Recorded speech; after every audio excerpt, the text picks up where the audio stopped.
Thank you for tuning in to Exeter TV. Exeter TV is the town's public and government access channels, available on Comcast Channels 6 and 22. Channel 6 is your channel. If you have an idea for a program, want to host your own talk show, or submit a film, we're here to get your content on television. On Channel 22, we bring you live and replay coverage of government meetings and other town updates. A third channel, Blue Hawk Media, is operated by SAU 16 and can be found on Channel 8, with all your school sports, events, and meetings.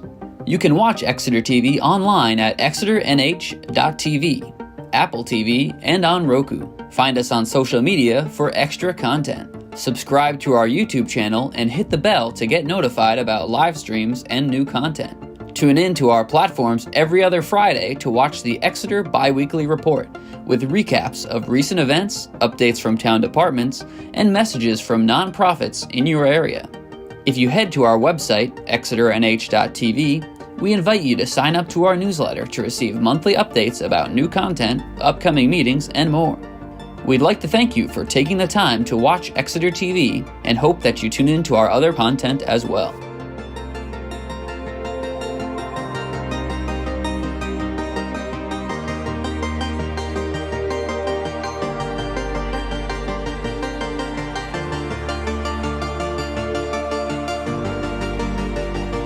Okay, it's 3 o'clock and it's time to start the September 19th meeting of the River Advisory Committee, and we're supposed to have our microphone 6 inches away from our mouths, and we're supposed to do a roll call so our recording secretary will know who's here.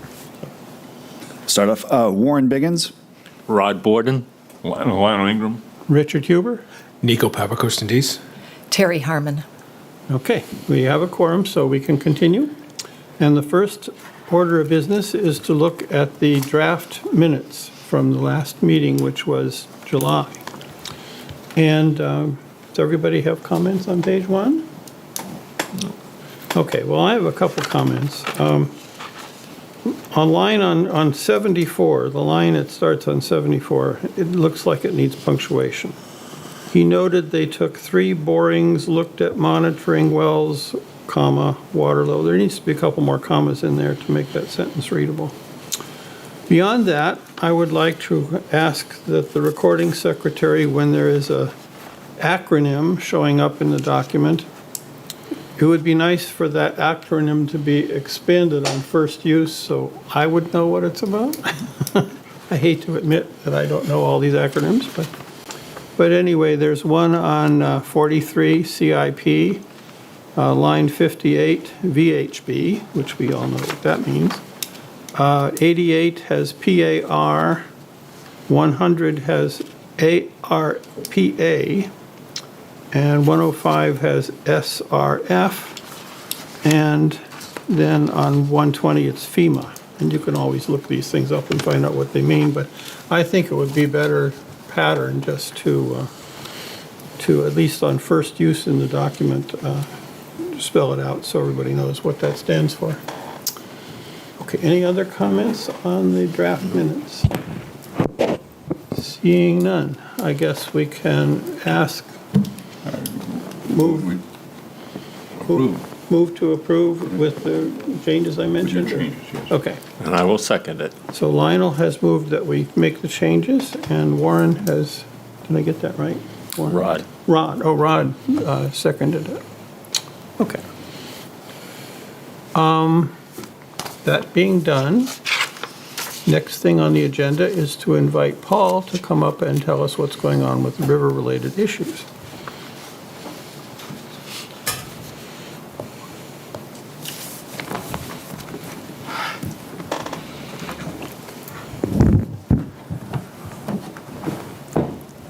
Hello there. Paul Philosophy, town engineer. And we're going to talk about a couple of things here today.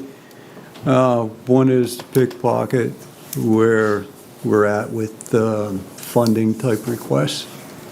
And then the other is we're going to give you an update on the study that's being done on the Exeter Reservoir With that project, it was really a state ARPA grant. State ARPA grant for $172,000 that's allowing this or funding this study. But first, let's go back to Pickpocket. And we talked about last time preparing a capital improvement program, CIP, request for design, permitting, and deconstruction of the dam. And that also includes some reconfiguring of the river bottom to allow fish passage. That dollar figure is moving through the system, and its request is $2.1 million.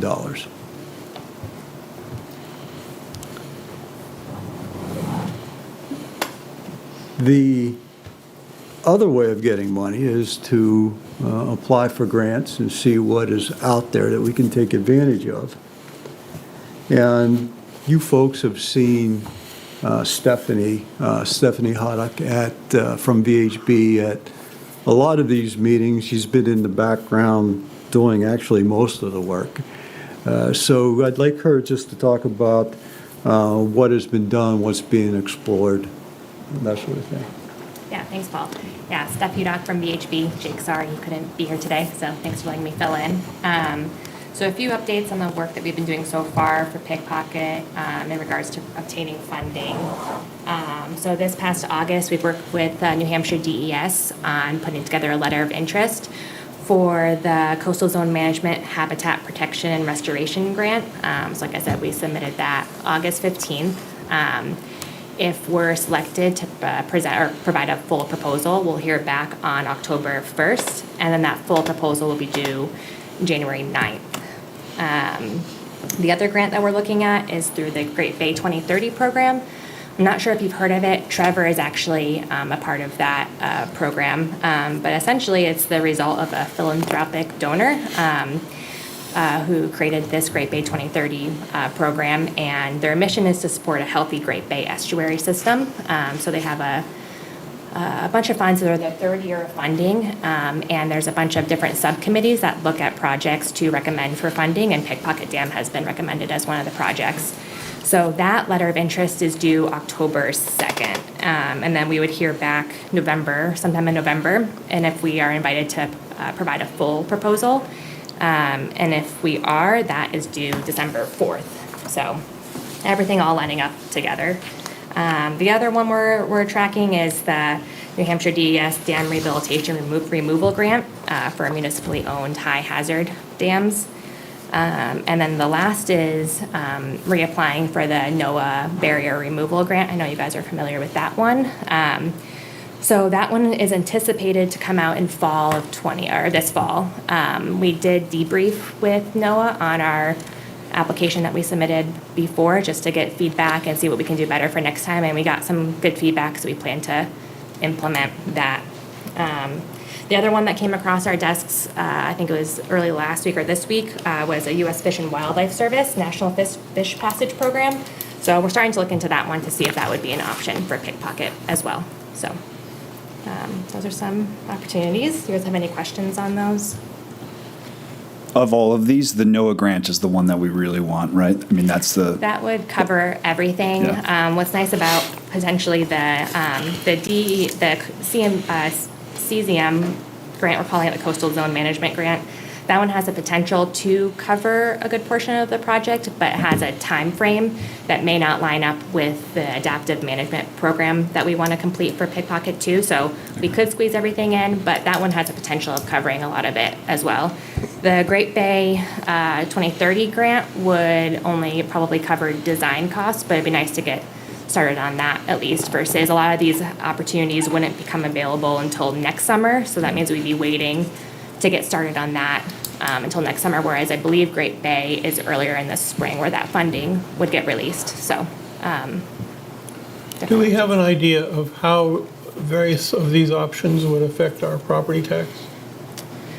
I mean, if we didn't get any funding, we'd have to come up with the $2.1 million, and what would that do to everybody's property tax? I am not sure. I don't know if Paul has an answer. No, I have no idea if that's something the manager calculates when the warrants go out. So you'll see something like that if the CIP project makes it that far. But recognize that we're also trying to offset those costs through these grants also. And the grants, if they offset the cost, means there wouldn't need to be a warrant article in March. Is that what we're saying? If it was 100%. Yeah. Everybody hold your fingers and toes crossed. The answer to that, though, will be in the warrant article. Yeah. Once Okay. it'll, so people will know the tax rate's not set by the state till later in the fall. Okay, good. May I ask a question? Are you able to share any of the feedback that you received from NOAA on the debrief? Yeah, I have a few notes on that. They said that we scored well, but there are some opportunities that we missed to pick up on points. So all of it's based on a point system. So some things they mentioned specifically was making a stronger connection to underserved communities, local tribes, and education and outreach. So providing more information in our proposal about its connection to that. One other thing they mentioned was this project was still in the feasibility phase versus the design and construction phase. So now that we're a little bit closer to that, that could be beneficial. So. Okay. Great, thank you. Yeah, my understanding is we just missed the threshold to have further conversations. We were just underneath it. And one of the suggestions also, correct me if I'm wrong, was because we had the experience with NOAA grants with the Great Dam project, play that up in the, not play it up, explain that portion a little bit more on the next round of applications. Thank you. And it's the same fish that we're trying to get up to this point. Yeah. Okay, any other comments, questions? Okay. Okay, we're going to switch gears now. We're going to talk about the Exeter Reservoir Dam right at the surface water treatment plant on Portsmouth Avenue. It's right behind that. And also, we have another gentleman sitting here, Alan Orzi from PAR. He helped with pickpocket analysis. His company helped with Great Dam project. And he's also one of the sub-consultants for the Exeter Reservoir project also. So the feasibility study of what to do with the dam, and Stephanie will give a little bit more background of why we're here talking about it. We had a little discussion on it already. It'll just be a reminder. But it's very interesting that we are looking to increase the, I don't want to say vulnerability, just the opposite. We want to be able to do many things with our water system. And the surface water treatment plant that's out there is very old. And we'd like to do more things with it, and there's new technologies we'd like to have there also. So there is a RFQ out right at this moment for a new surface water treatment plant, at least a study to look at what is possible, what some of the costs are going to be. How do we get Exeter River water up there? Is there anything we can do differently to increase capacities? It's to locate, it's to pilot study. That is just now being solicited for a consultant. And anybody listening that wants to know more about that, you can just look at the bid page, and that whole RFQ will be there. RFQ, request for qualifications, RFP, request for a proposal. So that is going on right now at the same time as the Exeter Reservoir Dam study. And Stephanie will get into it, some of the analysis of why it's concerned to have the surface water treatment plant right below it. But from where I sit, I love that the two are being talked about at the same time instead of one coming before the other. Okay, and with that, I'll turn it back over to Stephanie to walk through a presentation, which will be put on the town website when it's done. And very good. Awesome. Can I just have the clicker, Paul? Thanks.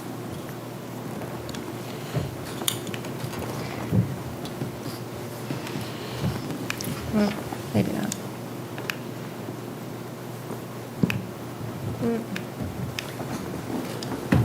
Maybe not.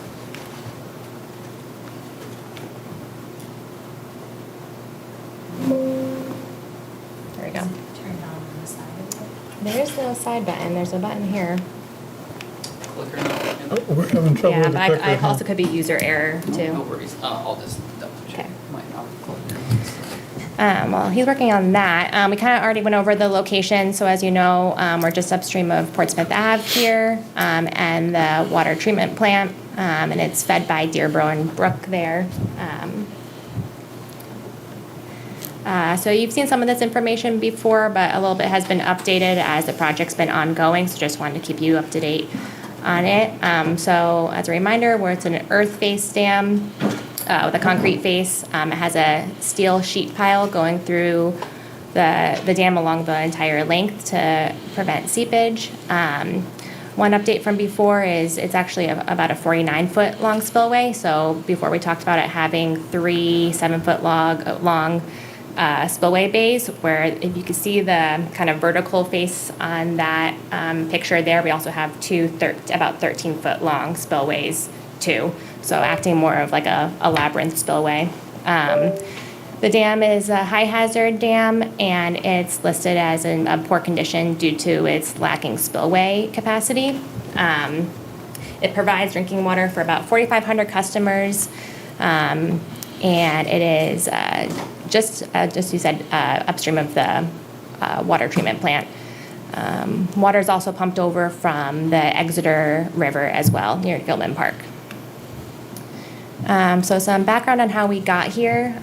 So when we received the letter of deficiency on the Pickpocket Dam, the town had realized that the Exeter Reservoir had only had a simplified breach analysis. So when we did the breach analysis for Pickpocket Dam, we also did one for the Exeter Reservoir Dam. We found that it is indeed still a high hazard dam. During a breach, water would overtop Portsmouth Avenue, and it results in flood depths of greater than 1 foot on 3 structures downstream of the dam. So after the breach analysis, some ARPA grant funds became available, so we helped the town apply for that, and that's what this feasibility study is being funded by. Can you go back to Yep. that one and talk about that yellow line you put on there for me? And the blue line, is that where the wood flood? Yep, so the yellow line there is the non-breach water surface elevation for the 100-year event. So during a 100-year design storm, that orange-yellow line there that's where we expect the water surface elevation to extend into. So you'd see that the water treatment plant there is completely flooded by the storm there. And it has an elevation of about 14.4 feet. And don't quote me, but I believe the elevation of the water treatment plant is around 12 feet. So pretty good depth in there. And then that blue line is the breach water surface extent. So if that dam were to fail, that's what you'd expect the extent to be. That dark blue line in there with the little dashes on there, that's the regulatory floodplain. So what you'd see on like your FEMA maps there. So they're not always, I believe this is a zone A too, so it's not detailed analysis. Thank you. Yep. So just to summarize, this is what the scope of work of the feasibility study is. We finished the data collection portion, which was getting additional field survey, bathymetric survey. We did some inspections, and then overlapping with the stability analysis up there, we also did some borings through the dam. We've completed the hydrologic and hydraulic analysis for existing conditions, so once we have finalized all our alternatives, we'll run those alternatives through our HEC-RAS hydraulic model to get the results of those. Alan later on will discuss the status of the stability analysis, and then also our alternatives to date, and then once we've solidified those, that's when we'll chase things through the feasibility study report and provide those conceptual designs. Simultaneously with the feasibility study report, we're also going to be developing the emergency action plan and the operation maintenance and response plan. We'll work with New Hampshire DAS on getting that reviewed, and also the town on testing that plan. So first thing to update you on was our hydrologic analysis. These numbers have changed slightly from the last presentation, just as we've refined our analysis. The general themes have not changed, though. We're analyzing both the current rainfall and the future rainfall, similar to what we did on Pickpocket. The current regulatory standard for the dam is that it needs to pass the peak flow rate from 250% of the 100-year storm. But as you know, New Hampshire DES is going through some rulemaking that may change that to the 1,000-year storm. So we'll need to keep both of those in mind for this study, especially if you can see the flows. They do vary quite a bit. The 1,000-year storm is a little bit less than 250% of the 100-year storm. So we'll make sure we'll chase those through the study, but we'll need to keep that in mind. We do still recommend designing for the future conditions, as we want the dam to live to its design life, not just a regulatory change. So next we use that hydrologic information and inputted that into our HEC-RAS hydraulic model. So you can see in that exhibit down lower where the water surface elevations are for each storm event. So you can see up to that blue line here is the 100-year water surface elevation. So you can see it's spilling over the dam. And then we go up here to the 1,000-year water surface elevation, which looks the same, but it's a purple line. And then the green line here is the future 1,000-year water surface elevation. So if the rulemaking goes into effect, this is what we're looking at here. And then up at the very top, we have the future 250% of the 100-year storm here. Yep. What's the turquoise? That's just where the model is showing the model runs this for every storm event, but will only show you the water filling. It's the water filling up over the dam here. It shows you all the lines, but it will only visually show the water right here. So the turquoise is flooding. It's spilling over the dam here. If you look at each of these lines, this light blue could be applied to each one of these lines. It's just only visually showing it right now for the 100-year storm. Does that make sense? Kind of. So you could replace this blue up to this line, the orange, the pink for all of these. It's just right now only visualizing for the 100-year event. Mm-hmm. But yes, with all these storms, we are spilling over the top of the dam. As I'm sure you've heard before, the dam right now is not being operated in compliance with the standards. The spillway elevation here is 22.6, an elevation there, and our dam top is 23.46. So we need a foot of freeboard between the water surface elevation and the top of dam to meet the high hazard condition, and we do not have that condition right now. How often is that happening? I think the dam is being operated at that level right now. So the dam right now is being operated with a water surface elevation of 22.6, so just spilling over the spillway. So, and then some other interesting pieces too is the current spillway capacity is 135 CFS. If we were to be passing the regulatory requirement right now, which is 250% of the 100-year storm, it would need to be passing that 3,000 CFS. The current spillway capacity downstream, so that dam outlets into that 8-foot wide sluiceway downstream of the dam before going under Portsmouth Ave, that only has a capacity of around 1,000 CFS. And then our required sluiceway capacity would be dependent on the alternative, as how much water we're passing changes based on the alternative. But Alan will get into those details now. Thanks, Steph. So as was mentioned, my name's Alan Orsi with Park Corporation, and we're assisting in this project from more of the dam engineering perspective of things. So the first portion of our work was completing a analysis of the suitability of existing design features out there. This started with a subsurface exploration that was commenced last November. Due to ground conditions and accessibility limitations, we had to wait until June this year to go back out and finish that exploration program. But we were able to advance some borings through the embankment in the downstream area to get an understanding of what the subsurface profile at the dam looks like, which helps us develop our seepage and slope stability models. In general, the dam consists of three primary components. You have the earthen, or I guess the embankment consists of three components. You have the earthen embankment. As Steph mentioned before, there's a steel sheet pile wall going down into the foundation materials, and there's an upstream concrete retaining wall. So our analysis looked at the stability and the suitability of all three of those features. Depending on where you are on the dam, you have anywhere between 0 and 7 feet of fill material. That's overlaying a native soil, that's overlaying the glacial till foundation materials.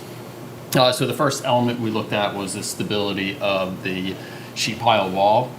Based upon record drawings for the site, the sheet pile wall is deep enough and of a sufficient section that it's considered stable. We also looked at the stability of that upstream concrete wall, largely in part because the sheet pile wall is immediately behind that upstream wall. There's not a whole lot of load pushing on the concrete wall, so that concrete wall is also found to be stable and meeting required factors of safety. And finally, we looked at the embankment section as a whole, both from a sliding of the downstream slope, sliding of the upstream slope, as well as how water is going to move through the dam embankment and underneath the sheet pile.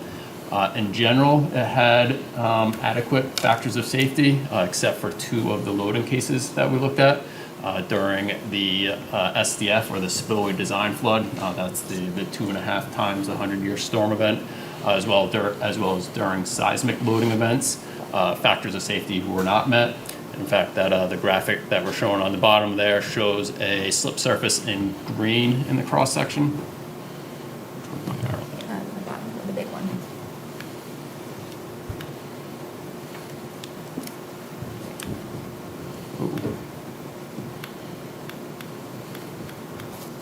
Sorry. Back.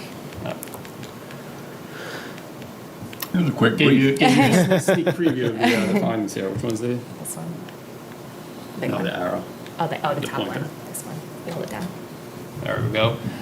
So this green wedge here is showing a slip surface. So during a seismic event, the embankment's going to shake. That embankment's going to lose some strength because of that shaking. And the factor of safety of that wedge occurring is, the number there is about 0.89. So not meeting required factors of safety, but also not so alarming that, one, we're concerned with the immediate stability of the section. And it also opens us up to a lot more options as far as how we can address that concern.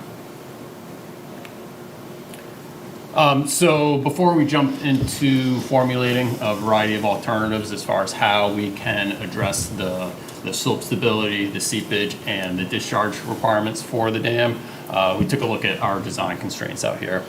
Certainly the dam regulations are design constraint number one. Those are the standards that we need to design to. For our purposes, we looked at the 100-year storm, or the 1,000-year storm event, projecting that will be the storm event that's in place at the time that this design, permitting, and construction is implemented.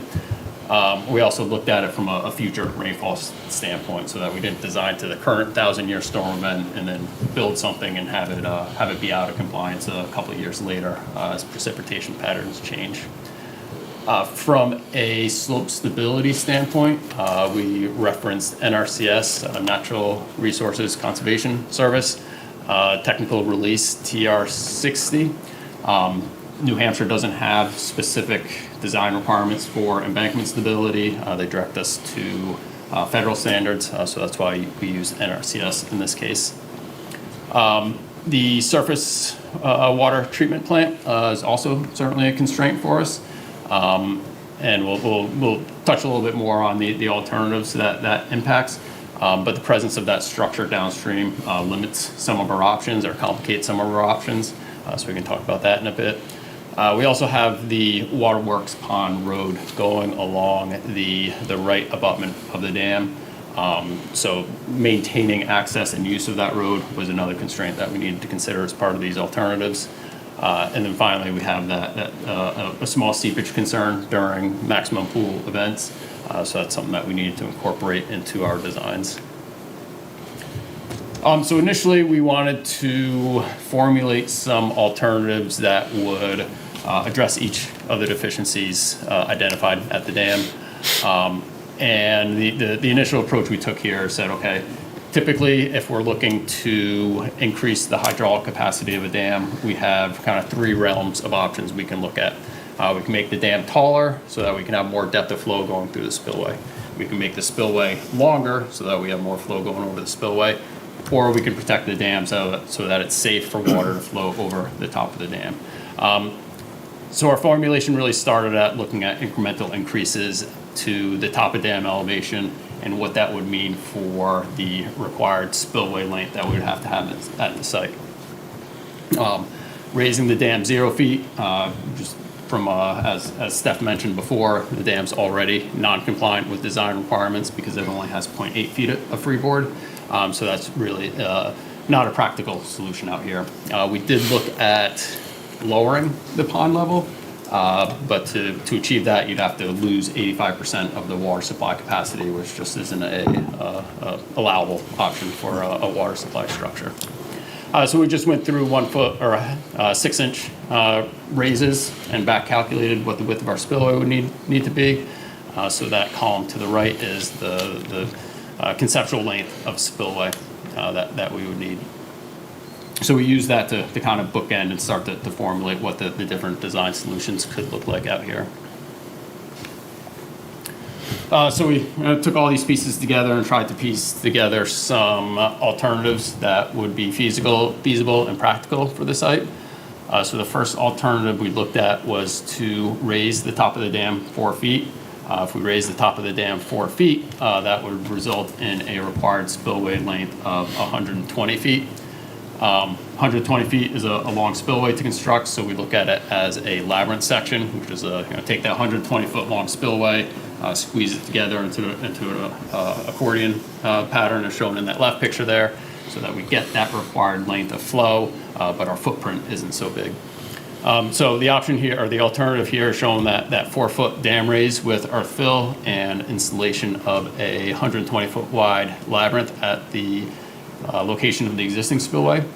It's a lot of fill coming in. The cost for constructing a spillway that large is significant. So we're looking at a cost for this alternative of about $4.25 million. The second alternative we looked at was looking at a more extensive dam raise. So instead of just the 4 feet, raising it an additional 2 feet. And by raising the top of the dam 6 feet, we're able to maintain that existing spillway section. So you don't have to demolish and rebuild a new spillway. We would need to raise the existing training walls that 6 feet, but we keep the existing spillway structure in there. Kind of two limitations to this option our alternative that we identified. Number one, we would have a small encroachment at the left end of the dam on private property at the condominium complex or the apartment complex there. So that's something that would need to be navigated as part of the design approach is the easement or the land taking over there to allow for that. And then also we would be raising the roadway surface that same 6 feet along Waterworks Road. So that's just additional design considerations that would need to be incorporated so that we can make sure that road remains passable after construction. So one of the other alternatives that I mentioned for increasing discharge capacity is to protect the dam from overtopping, allow that water to come up and flow over the embankment. This is traditionally done with articulated concrete blocks or ACBs, and they're just like what they sound like. They're roughly 9-inch square, 12-inch square concrete blocks. They're tied together with cables, and they're picked up in mats and set down on the slope in mats so that the water can safely run over the top and not damage the embankment. So to the first iteration of this alternative we looked at was to put the overtopping protection along the entire length of the dam. We also looked at this as maintaining that existing spillway. So to meet spillway design requirements, we would need to raise the top of the dam by 4 feet, put the blocks on top of the dam at that point, and then extend the retaining walls at the spillway. Similar concern along Waterworks Pond Road to raise that grade, to maintain that road open. But with the 4-foot raise, we don't have the same concern with the abutting property at the left end of the dam. As shown in the figure, in order to keep these blocks stable with the amount of flow that we expect to be going over it, we need about a 4-to-1 slope, somewhere in that neighborhood. So if we project that slope out, it does interact with the existing treatment facility buildings. So either the design would need to be modified to protect those buildings from the water coming up and hitting them, or if the current RFQ identifies a new facility at a different location, I would certainly simplify the design process for this particular alternative. Acknowledging that the future disposition of that building is unknown, we looked at overtopping protection without so much conflict with the existing buildings down there. So instead of providing overtopping protection for the entire embankment, we just looked at the area that's not directly upstream of the building, as shown in the gray shade there. For this option, we looked at raising the top of the dam somewhere from 1.5 to 2.5 feet, and then putting the ACBs over the top of that raised embankment. To keep the amount of fill that low, we would need to replace that existing spillway structure with a new labyrinth type spillway, similar to what we talked about in one of the other alternatives. But we do eliminate that conflict. We make the compatibility between this alternative and the existing water treatment facility a little bit more realistic to design around. So that's kind of the 4 general alternatives that we're advancing through some additional design and costing for this study.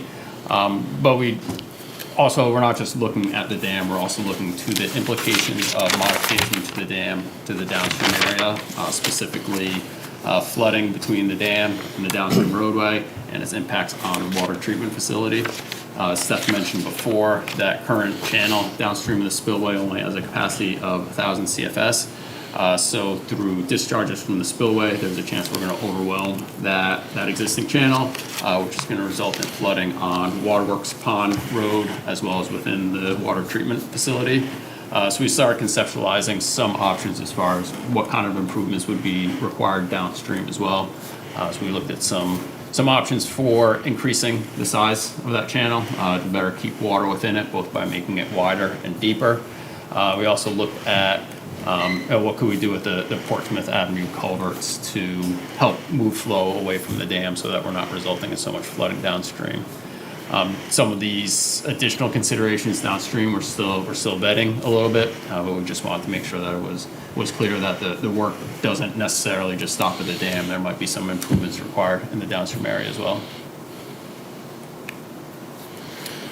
So this is really just a summary slide here showing all the alternatives in a single table, as well as the design flows that we're looking at for a variety of storm events. So we can pause here if there's any questions on the alternatives, or I can turn it back over to Steph to wrap us up.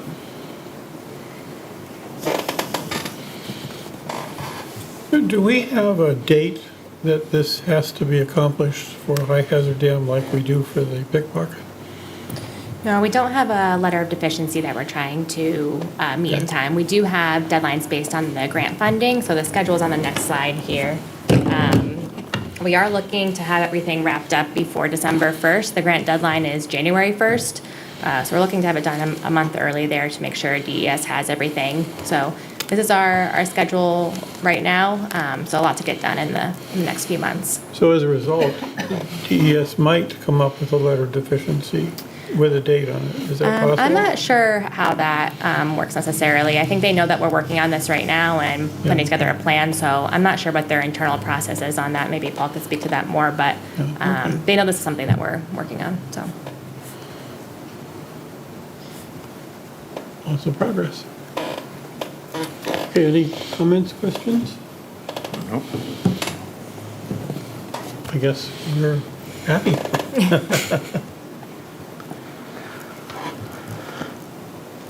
Quick question. A number of years ago, we had a problem with that dam. Is that problem's been resolved? We don't need to worry about that? We're going beyond that, is that correct? Problem with this dam? Yeah, well, it overflowed or something like that, I don't remember. The water ended up in the treatment plant. Oh, it was during one of those either Mother's Day floods or Big flood, yeah. it was along those times. It was quite a few years ago now. But We're old up here. no, what Stephanie's talking about, when you have a big storm like that, there are issues. And, Yeah, so what's happening right now, as you can see and from this exhibit, is that water is, during those bigger storm events, going to be overtopping the dam, and that's where it's flooding into the buildings. So our first few alternatives contain the water to the spillway and the sluiceway, so we wouldn't expect to see those issues under those proposed conditions. Alternative 1, 2, and 1 and 2 keep them within the spillway. Alan can talk about alternative 3 here a little bit more, but this is where water would be allowed to overtop the spillway, but we are proposing flood protection at the downstream slope of that to eliminate any impact with the building. So the goal would be to fix that so that doesn't happen, but it still may be an option to move that facility to a better location too, so. And just in terms of your cost analysis, would you mind? Yeah. So just tell me if I'm reading this correctly. So right now, alternative 1 is the most money up front, but there are no other additional costs, which differentiates it from 2, 3, and 4, which if you have to require, flood proofing for option 4, that cost is not reflected in the estimate. So some I guess preliminary anticipated costs for potential flood protection or walls to redirect flow back into the spillway are included. We didn't look into that in significant detail, just because the future of that building is somewhat in question. We did want to reflect it somewhat in the cost estimate, so Sure. it is in there. I think sufficient. It's included sufficiently so that from a magnitude standpoint, they would still line up similarly. Okay, So at this point, we still think that even though there may be some unaccounted for costs in options 2, 3, and 4, those options are still going to be less expensive overall than option 1. Correct. Okay, thanks.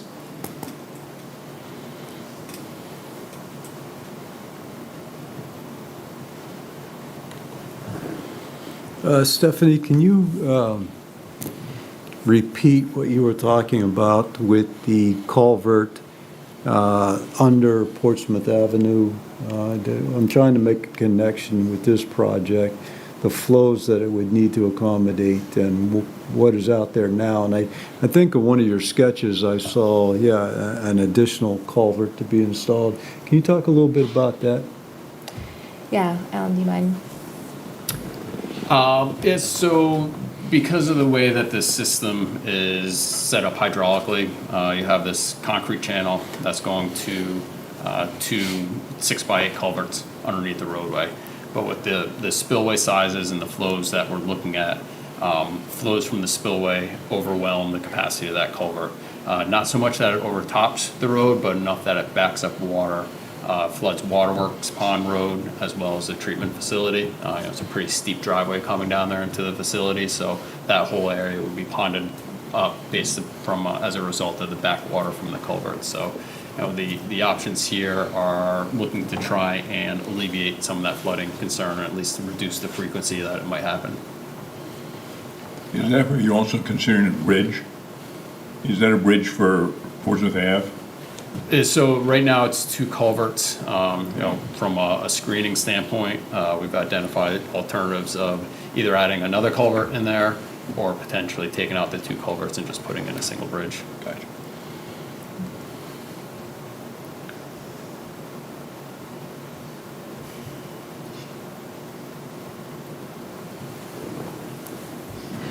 thank you. Yeah, no, thank you. Yes, indeed.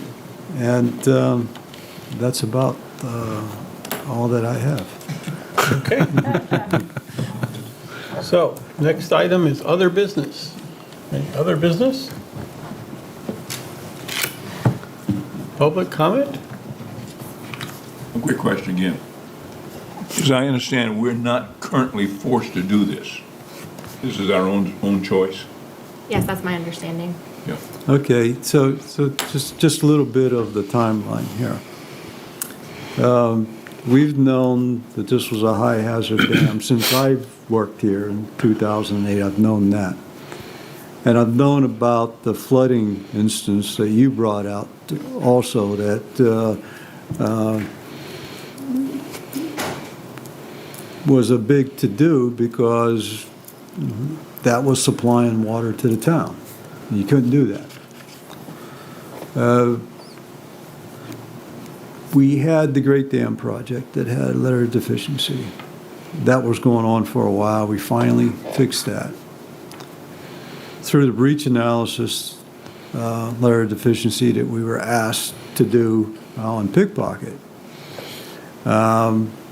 we knew that now that rating changed to a high hazard dam, and the activities that we had over the last couple of years was trying to figure out options of how to solve the letter of deficiency for Pickpocket. While that was going on, the Dam Bureau had some ARPA funds, and they were looking at how they can move high hazard dams that have pretty good deficiencies along in the process, whether do some construction activities to fix them or to study them. In our case, we didn't know even what to think about for the Exeter Reservoir Dam. And I was not in a hurry to pick up another dam project because we had Pickpocket on our plate. We just finished Great Dam, we had Pickpocket.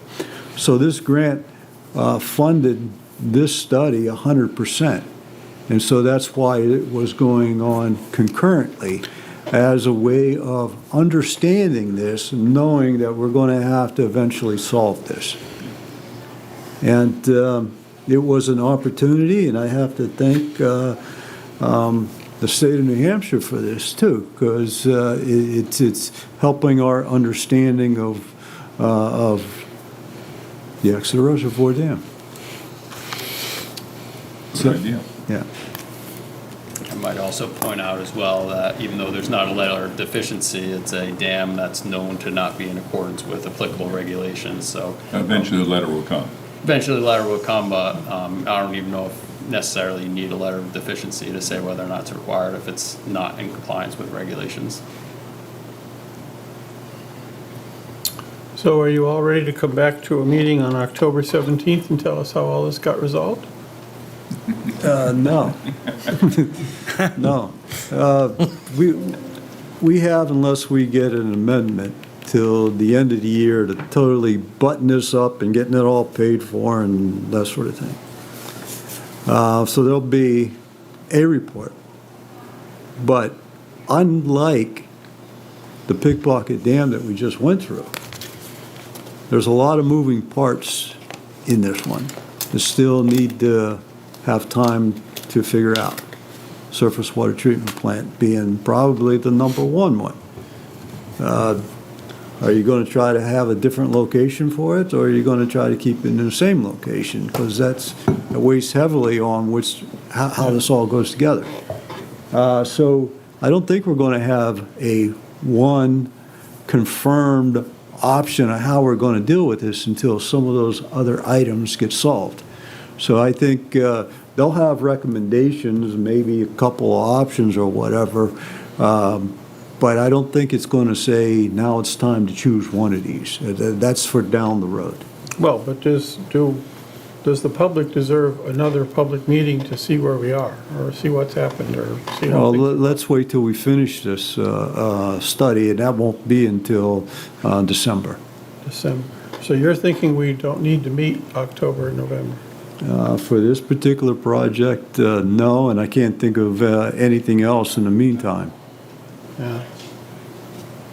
It's, for years, we met every month. And we were in the public eye as, a River Advisory Committee function. We've been taking lots of months off, so how do we feel about that? Should we wait until December to meet again? We had a big project. That's why we were meeting every month with the main dam and everything. There was always something, seemed like every month coming up with that. Yeah. Well, the first thing we started as a committee, we had a problem. And the problem was we couldn't get towns working properly. We had to face that right off the bat. And until something came along, we did it again. The first design didn't work. This is going to be an interesting design. We haven't seen anything like this before. So you have to educate us. But I have no problem about being off to Christmas. I have an idea. Why don't we go on a field trip and go look at it That would be interesting. as a group? I don't know how to manage that, but maybe there's a way. Post it as a site walk. It's open to the public. Sure. So you post it like a meeting, it's a site walk. You could pick either your October or your November date. October would probably be a little warmer than November. And then you just post it on the agenda. You notify the town manager's office, you post it on the agenda as a site walk, and it's open to the public. And you open the site walk like you open a meeting. Someone will have to record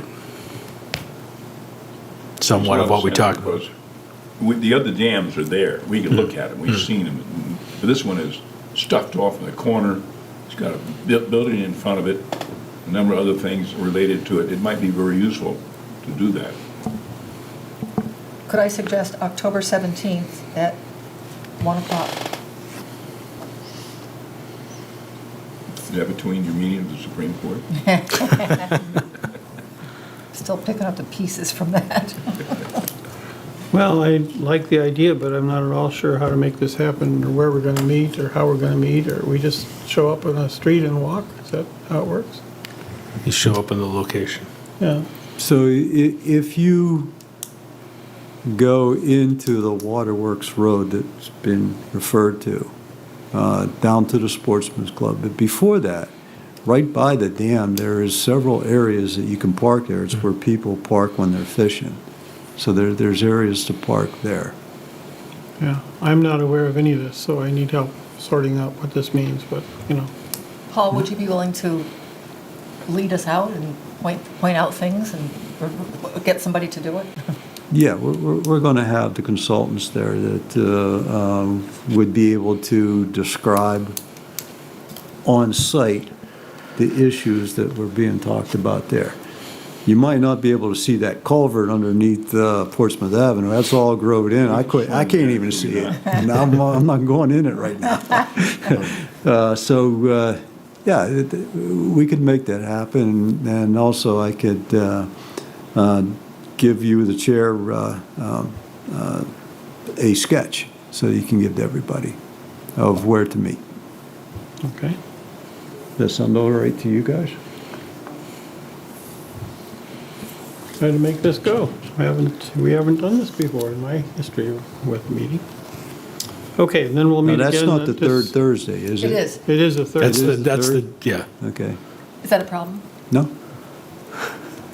We have a couple people who have obligations elsewhere, so we might not get Trevor, and we might not get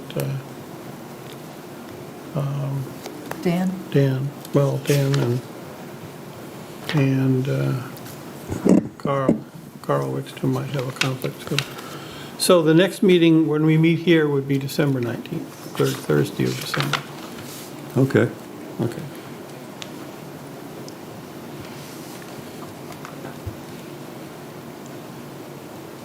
A sidewalk. We've gotten used to you people. Need to see you more often.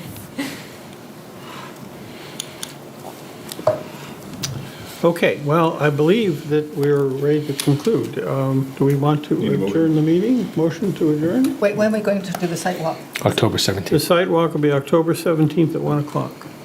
Thanks. Site walk. S-I-T-E, is how we say that? Yes. SITE, yeah. All right. Adjourn. Moved. So Lionel is moving that we can adjourn, Second. and we have a second. Terry Harmon has seconded, so we can vote. All in favor? Aye. All opposed? All abstaining? I think it was unanimous. We're adjourned. Thank you. Thank you for Thank you. tuning in to Exeter TV.